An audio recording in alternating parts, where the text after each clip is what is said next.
So I'm Patty Koval. I'm the Director of Member Networking and Learning. And thank you all so much for coming today. This is both a new format for us in terms of welcoming our some day chairs for this topic, also breaking out into breakout groups that are very, very different from each other because of doing this with potentially your greatest interest when it comes to education, since that's such a huge group. So anyways, I'm not going to take any more time, but I will just introduce you to Gary Artybridge with Newport News Shipbuilding, who is our fearsome co-chair of the Education Networking Group.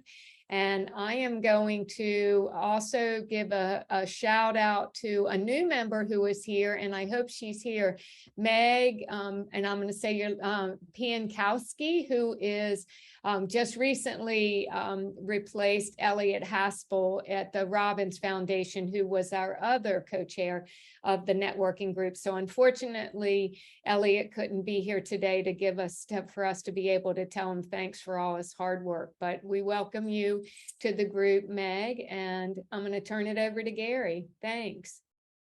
Good afternoon, everybody. Thank you, Patty, for that introduction. Right now, I just want to kind of get everybody introduced to the day hosts that will be facilitating today's discussions. First, we have Suzanne Bell. She is the Senior Program Officer at Danville Regional Foundation. Matthew Peterson, Executive Director, John and Janice Wyatt Foundation, and Audrey Trussell, Vice President, Community Impact for the Community Foundation for Greater Richmond. So those would be our day hosts for today. And I will pass it over to Audrey. Thanks, Gary, and thanks for the intro.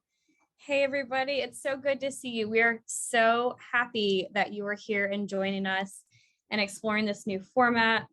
The group worked pretty hard on figuring out how we can make the most use of your time so that coming together is valuable now and in the future. And I hope that as we go through these conversations that you'll lean into that and think about how can VFN, how can the Education Networking Group be useful to you and to our work in the regions and the Commonwealth together. So keep that in mind always, and please let us know when we get into those breakout groups. I'm just going to tell you a little bit about our agenda today, and then I'll hand it over to really get to why you're here. We're going to start off by learning together. So as a large group, we're going to hear from Lauren, and I'll tell you a little bit more about Lauren here in a second so that we can learn about the Kids Count data and really educate ourselves to lead into some breakout groups. We're going to network and have conversation based on our breakout topic areas, which are the early childhood, the K through 12, and then the post-secondary. So you'll be able to opt into those groups, and Patty sent out some good teasers around which ones those will be. So hopefully you've already selected where you're going, but if not, now's your chance to start thinking about it before you have to click join room when we get to that point. When we get to the room, we're going to have conversations with each other. We're going to talk about how we can move forward together, what's going on in your area, what's going on in the state. And then we're going to come back together as a big group to report out on what we discussed and talk about what it was so that we can inform next steps as a networking group. What do we want to convene around? What do we want to know more about? What do we not want to do? What's redundant? And all of those possibilities for moving forward. So from here, we're going to jump right into it. And I'm super excited and very appreciative to be able to introduce to you Lauren Snellings. Lauren is the research director for Voices for Virginia's Children, and she's responsible for providing the data and research expertise that informs their policy work. She manages the Virginia's Kids Count data platform, which you're going to get to hear more about today. And she supports the Annie Casey Foundation's Kids Count data efforts. She also leads their 2020 Census Advocacy and Education initiatives. She's an appointed commissioner on the Virginia Complete Count Commission, serving as a trusted voice and resource to make sure everyone is counted in the census, including our youngest children. And we heard a fun fact from her this morning that she has a little person who has started kindergarten this week and is navigating the real life challenges of having little people in school. So with that, I'll hand it over to Lauren. Lauren, thanks so much for being with you. We're so excited to learn from what you all have learned at Voices. Thank you so much. Welcome, everyone. Can everyone see my screen? Is it sharing correctly? Excellent. Well, my name is Lauren Snellings, and I'm actually going to model a diversity welcome that our organization practices so you can get to know me better and my identities that influence my work. So my name is Lauren. My pronouns are she, her. I am the research director at Voices for Virginia's Children and also adjunct faculty in the Department of Family Medicine and Social Work at VCU. I identify as a cisgender white woman. I grew up in Southwest Virginia, living in economic disadvantage. I'm a mom of 2 very young children. Like Audrey said, the oldest of which I put on the kindergarten bus this week for the first time. I'm a wife, a caregiver, an epidemiologist, a self-proclaimed data nerd, and I have, lived experience in mental health and also an unseen disability.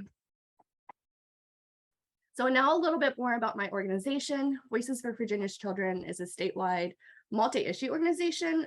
We're privately funded, we're nonprofit, nonpartisan, and our topic areas include early care and education, family economic security, foster care and adoption, health, well-being, mental health, and trauma-informed care. So we really have quite a few topics that we touch on. Our work really focuses on these primary 4 areas, and that's research, policy and advocacy, education and engagement, and racial justice. And while we really focus on children, we really want to incorporate the perspectives of children, youth, young adults, and families into our work. I think the other unique thing about our organization is that we prioritize youth voice in our work. I'm really excited to announce Virginia's Youth in Action, which I think this is the first time we're announcing this. And this is a program we are excited to roll out this year. It'll include a cohort of young individuals not only involved in our work, but leading our work as well. Kristen Lennox, our advocacy and engagement manager, who has been working with these young folks, is also on the call today. So if you have any additional questions about that work, feel free to ask her. We also just concluded our 3rd annual Racial Truth and Reconciliation Week. That included 18 workshops on social and racial justice issues. We had an incredible turnout with over 2,000 registrations from all over the world and had participation from half of the states in the United States. So our research and data program really provides policymakers and decision makers with benchmarks of child well-being to advance local and state efforts to improve the lives of children and families. So this is in partnership with the Annie Casey Foundation. Like Audrey said, this is home to the Kids Count Data Center, and this warehouse is responsible for the largest multi-issue social determinants data tracking system for children in Virginia. We get this data from many different sources, like you mentioned the census at the beginning, but we're also fortunate enough to have relationships with state agencies like the Department of Education, Department of Social Services, and the Department of Health to really get access to data that communities might not have access to easily. So during my presentation today, I just want to preface that my expertise will be that of the data side. I can speak to the programmatic and policy side more, but my expertise really lies within the data. So now to get started with the data, I've talked enough about me and my organization. I wanted to ground us in what the population of children really looks like in Virginia. So in the Commonwealth, there are just above 2.6 million children and youth, and that includes up to ages 24. When we look at just kids, it's almost 1.9 million, which is 22% of our population, meaning 1 in 5 people living in Virginia are children. Now we know that the population in Virginia has grown significantly since the last census, but what you may not know is the diversity of these young people has changed significantly also. While the majority of children and youth in Virginia are still non-Hispanic white, the percent has dropped from 57.9% in 2010 to 53.5% in 2020. The percent of multi-race children, Hispanic, Latino children, and Asian children also increased in the decade. So these so-called minority populations label that we put on people of color are now becoming the majority population. In fact, increases in the last 10 years were greatest for those of children of color. For children that identify as multiple races, there was a 32% increase in the last decade. And that was the largest out of any racial group. And then we also have Hispanic and Latinx children and Asian children increasing significantly from 29% and 23% respectively. Now, across the Commonwealth, an increasingly diverse population of children, youth, young adults, and families highlight the needs for policies that reduce barriers to services that target the unique and experiences of people of color, under-resourced communities, and those living in immigrant families. This is why it's important as child advocates who care about the child health and well-being of all children to look at subpopulations of data to make sure that in fact all children are doing well. These trends are often masked by larger groups. And to make sure the resources that are spent to those who need it most, I think people are afraid of breaking down data because it puts blame on the individual or the families or the children instead of the structures and policies and systems that have perpetuated them. So I like this map from Policy Map because it highlights the diversity in a different way. So this is mapping the probability that two individuals chosen at random would be of different races or ethnicities between 2013 and 2017. So the darker purple indicates a higher diversity and the lighter colors represent less racial diversity. I chose to keep this map at the national level because I wanted to see the regional trends that cross Virginia as well. When we talk about diversity, though, we need to remember that racial diversity isn't the only unique thing about people in Virginia. With diverse cultures comes diverse languages. One policy area that Voices has been working on is increasing language access across the Commonwealth. English is not the only language spoken at home, and there's a great need to increase the interpretation of essential government programs and applications.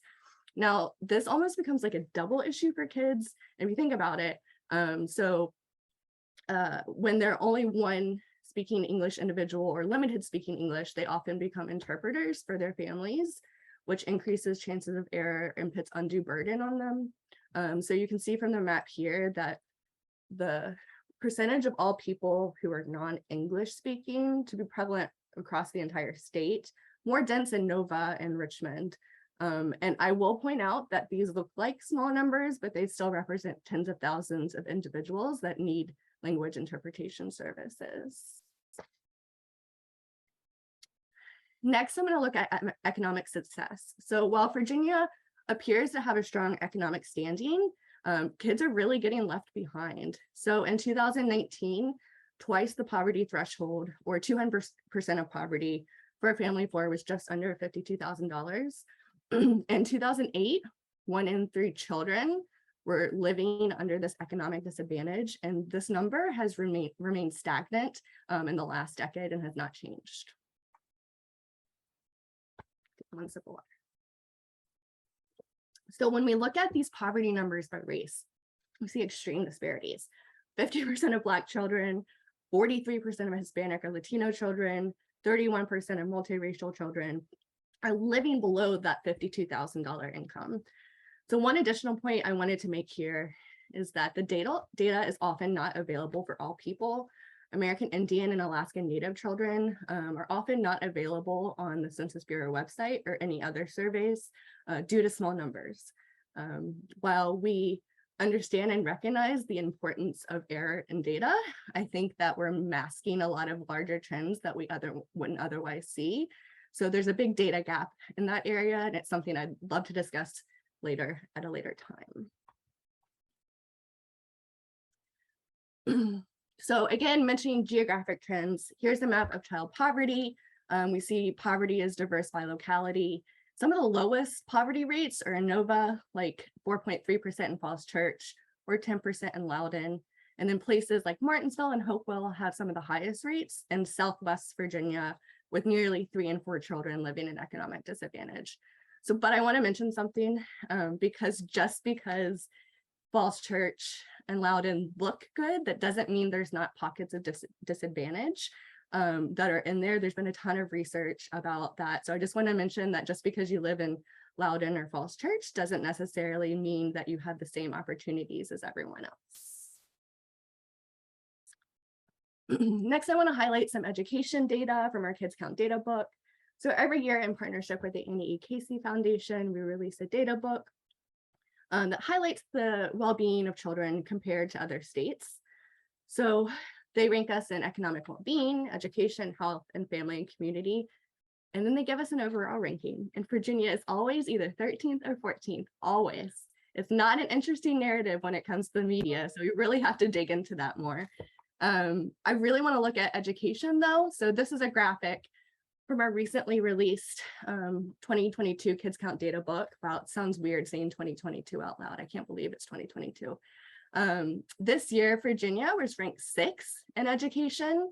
And you think to yourself, like, that's pretty good, right? 6th in education, that looks great for Virginia. But when you look at the data and start to unpack that, you really start to wonder. So when we look at young children, so those ages 3 and 4 are not in school, although we're doing better than the national average, there's still 50% of young children not in preschool. So this number hasn't actually changed at all in the last decade, only about 1%. This is the same with SOL scores. So I want to preface that SOL scores have seen a lot of attention in the media recently. And these two indicators, 4th graders not proficient in reading and 8th graders not proficient in math, are 2 indicators that the Annie E. Casey Foundation had selected. I also see a strong emphasis of 3rd grade reading as a predictor of longer educational success. And again, while we're doing better than the US average, still 62% of children are not proficient in those respective areas. And again, hasn't changed in a decade. I do want to highlight and end on a bright spot though. So high school students graduating on time, again, an indicator where we've made significant progress. So 18% in 2010 to 11, and now down to 13%. So it's improved 5 percentage points in the last 9 years. So this has just been a high level of what the children are experiencing in Virginia. To get a more detailed look at specific communities, Voices usually implements what I like to call an equity assessment. So using our Kids Count data that can be broken down by groups, we examine the diversity of disparities across communities and highlight bright spots where communities are thriving. So this is detailed information is a powerful tool for communities to make data-informed decisions about policies and programs that impact kids. I will say though that quantitative data is only part of the puzzle. We must think of this as a both and situation. So data can't tell us the whole story, only the individual can. So listening to the needs straight from individuals is the most beneficial way I see we will make change. I'm really excited about our Virginia Youth in Action program. I invite you guys to learn more. And then one thing I wanted to mention is that we really hope to continue to be able to do this Kids Count data work in the future. The Annie E. Casey Foundation has decided to make a strategic funding decision and pull back half of every state's funding in the next 2 years. So while we want to continue to do this work, we invite you to really learn more about the work we do and how our data services could support you as well. So thank you.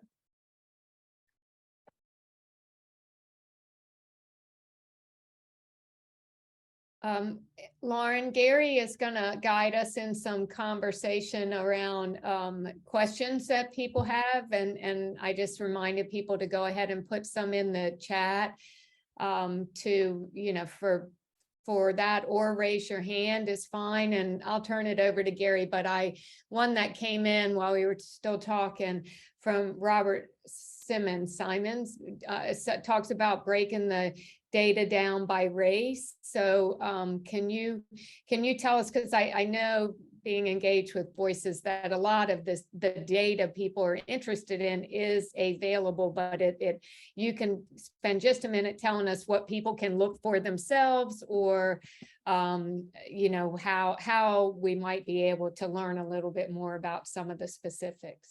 Yeah, so hold on one second. One second. Sorry, my cat found a chew toy and that would have been very bad. So the Kids Count Data Center not only breaks down data by locality and geography, but we also break down data by race, ethnicity, economic disadvantage, age and gender, as well as family nativity in some places. So we have the capabilities of doing that. The problem I mentioned before is small numbers. So when we decide to break down data, a lot of times those numbers are too small to report out, which really mask the trends of smaller groups. So it's a yes and caveat of yes, we do have those data broken down by race and economic disadvantage specifically for the academic outcome. And I also know that we have it by disability status as well.